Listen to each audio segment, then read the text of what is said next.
When my daughter was 12, she asked me if she could open a Twitter account. My answer was no. She came back and asked me again a few days later. Still, no.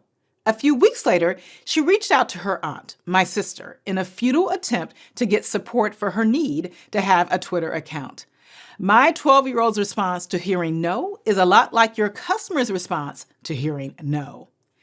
When a customer hears no, they will usually do one of three things. They will ask the same question again, phrased another way.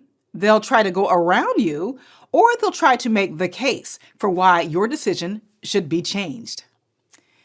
You need to be able to say no firmly. In this video, you will see all 4 keys for delivering bad news in action as we look at exactly how to say no to a customer.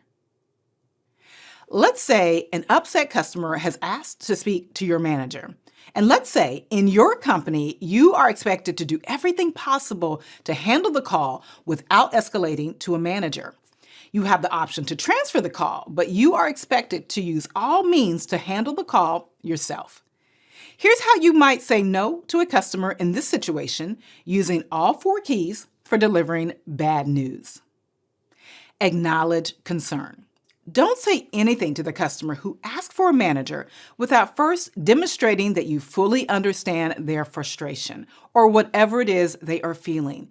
It is very important that the customer feels you understand the inconvenience or problem they have experienced.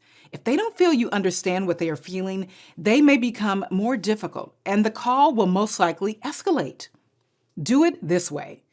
I realize this is frustrating for you, and I respect your request to talk to a manager. Next, be open and encourage questions. Say something like, my manager is counting on me to do my job and resolve problems our customers encounter.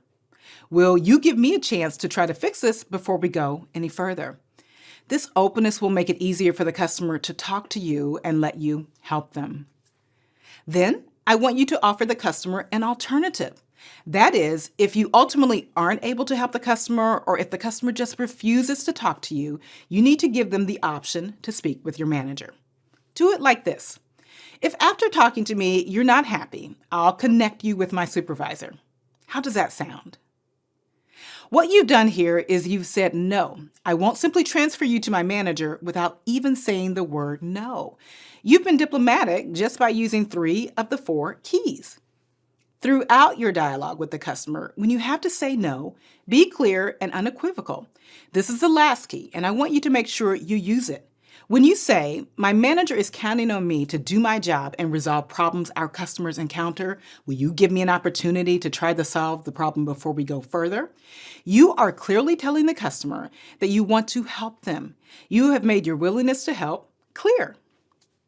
When you say no, using all 4 keys, you can say no diplomatically and with tact and without actually having to say the word no.